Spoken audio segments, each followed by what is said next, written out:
ஏழில் சுடர் சீரியல்ல இப்போ அட்டகாசமான எபிசோட் வந்திருக்கு. ஸ்கிப் பண்ணாம ஃபுல்லோடையும் கேளுங்க. அதுக்கு நான் இந்த வீடியோ பிடிச்சிருந்துச்சுன்னா லைக் பண்ணி பாருங்க. ரொம்ப பிடிச்சிருந்துச்சுன்னா சேனலுக்கு வந்து சப்ஸ்கிரைப் பண்ணி கண்டினியூஸாக ஆதரவு வந்துட்டாங்க. நம்ம எழில் மாட்டும் கார் ஓட்டிட்டு வந்துகிட்டே இருக்காங்க. ஆப்போசிட்டில் ஒரு வண்டி வந்து வளைஞ்சு கிளைஞ்சு வந்துகிட்டே இருக்கு. என்ன இவன் நேராக தான் வருவோம் போல இருக்கே, என்ன பண்ணலாம் அப்படின்னு சொல்லி எழில் வந்து யோசிச்சுட்டு இருக்கப்ப ரைட்டில் வந்து இறங்கிடுறாங்க.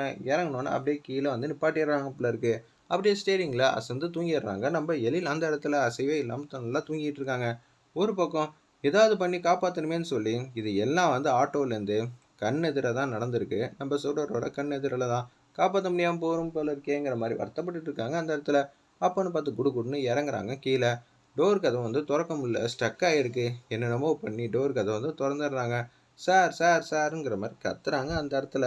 சுடர் பக்கத்தில் இருக்காங்கிற விஷயம்லாம் அவங்களுக்கு கண்ணுக்கு மங்கலாக வந்து தெரியுது. இருப்பினும் ரெஸ்பான்ஸே இல்லாமல் பேசாமல் மௌனமாக இருக்காங்க அந்த இடத்துல. நம்ம எழில் எல்லாரும் ஹெல்ப் பண்ணுங்களேன் அப்படின்னு சொல்லும்போது ஆட்டோவில் ஃபஸ்ட்டு வந்து ஏறி உட்காந்துடுறாங்க நம்ம சுடர்.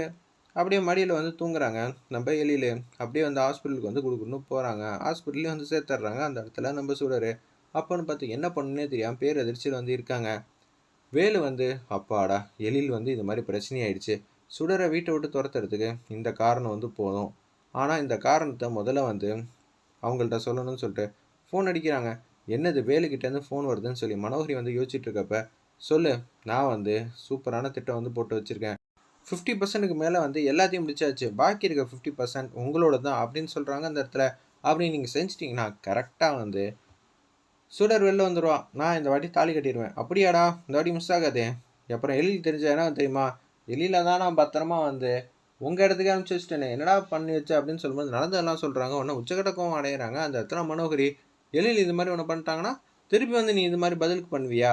எழில் இருக்கிற வரைக்கும் நம்மளால் எதுவுமே பண்ண முடியாது, எனக்கு நல்லாவே தெரிஞ்சுதான் இது மாதிரி ஒரு விஷயத்த பண்ணேன். இப்போ நீ என்ன பண்ணணும்னா பாக்கி இருக்கிற 50% ஒர்க்கு நீ வந்து எழிலோட அம்மா கிட்ட இது மாதிரி முழுக்க முழுக்க நடந்ததுக்கான முழு காரணமும் இவ மட்டும்தான். அதனால கண்டிப்பாக இவளெல்லாம் சும்மா விடக்கூடாது அப்படின்னு சொல்லி கண்ணா அப்படின்னு உசுப்பேத்தி விடு. அப்படி உசுப்பேத்தி விட்டேன்னு வச்சுக்கேன், எழில் இருந்தாங்கன்னா எதுவுமே செய்ய முடியாது. ஆனால் இப்போ எழில் நல்லா அசந்து தூங்கிட்டு இருக்காப்புல, அவரால் எந்திரிக்க முடியாது. சுற்றி என்ன நடக்குதுன்னு தடுக்க கூட முடியாது. இருந்தாலும் ஓகே, ஆனால் இது ரொம்ப பெரிய தப்பு தானே. இது சின்ன விஷயம்தான், நீங்கள் நினைக்கிற மாதிரி ஒன்றும் இல்லை. நீ எப்படி சுடரை கல்யாணம் பண்ணிக்கணும்னு நினைக்கிறியோ அதே மாதிரி தான் எழிலுக்கு நான் மனைவியாகனு ஆசைப்பட்டுட்டு இருக்கேன். ஓ அப்படி போதா கதை, இதை முன்னாடியே சொல்லியிருக்கலாம்ல மேடம், நான் அப்பயே ஜட்ஜ் பண்ண இப்படி தான் இருக்க போகுதுங்கிற மாதிரி யோசிச்சு வச்சுருந்தானே அந்த இடத்துல வேலு வந்து சொல்கிறாங்க.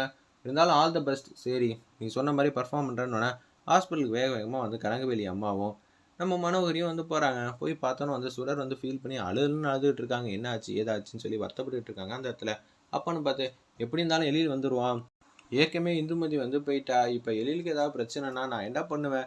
குழந்தைங்களுக்கு ஏற்கனவே அம்மா இல்லைப்பா, நீயாவது வந்து நல்ல பலசாலியாக வாப்பா திருப்பியும் அப்படின்னு சொல்கிறாங்க அந்த இடத்துல. ரொம்ப ஃபீலிங்காக வந்து அழுதுகிட்டு இருக்காங்க.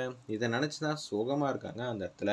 நம்ம சூடர் எப்படி இருந்தாலும் எழில் வந்துடுவான், அந்த மாதிரிலாம் எந்த பிரச்சனையும் ஆகாதுங்கிற மாதிரி அந்த இடத்துல மனோகரி வந்து யோசிச்சுட்டு இருக்கப்ப, இவளால் தான் பிரச்சனை. இவன் இந்த வீட்டுக்கு வந்ததுலேருந்தா நம்ம வீட்டில் எது இருந்தாலும் தப்பு தப்பாக நடக்குது. இவளெல்லாம் மன்னிக்கவே கூடாது. இவ யார் முதல்ல? ஓம் பிரச்சனைனால தான் எழில் இப்படியாச்சு. ஓம் பிரச்சனைனால தான் வேலு வீட்டுக்குள்ளே வந்து பிரச்சனை பண்ணாங்க. ஓம் பிரச்சனைனால தான் எல்லாமே இங்கே தப்பு தப்பாக நடக்குது. நீ யார் முதல்ல இங்கே இருக்க? மரியாதையாக வெளியில் போ அப்படின்னு சொன்னா கனகவேல் பாட்டி வந்து தடுக்கிறாங்க. அங்கே முதல்ல என்ன சுச்சுவேஷன் ஆச்சு, எழில் எப்படி இருந்தான், இப்போ எழில் இப்படி இருக்கானா, முழுக்க முழுக்க காரணம் சுடர் தான். அவள் தான் ஃபீல் பண்ணி அழுதுகிட்டு இருந்தா. இது மாதிரி ஆப்போசிட்டில் கூட ரெட் கலர் கூட கொடுத்துருக்கா. அப்படி இருக்க சுச்சுவேஷனில் இவ எழில் கூட நல்லபடியாக தான் இருக்கணும், எழில் வீட்டில் தான் இருக்கணும். எழில் இவளுக்கு வேலை கொடுத்துருக்கான், அந்த வேலையை வந்து அனுப்பிச்சி வைக்கிறதுக்கு நமக்கு எந்த அதிகாரமும் கிடையாது. எழில் வந்து சொன்னால் மட்டும்தான் இவளை வேலையை விட்டு தூக்கணுங்கிற மாதிரி அந்த இடத்துல வந்து கனகவேல் பாட்டி வந்து தடுக்கிறாங்க.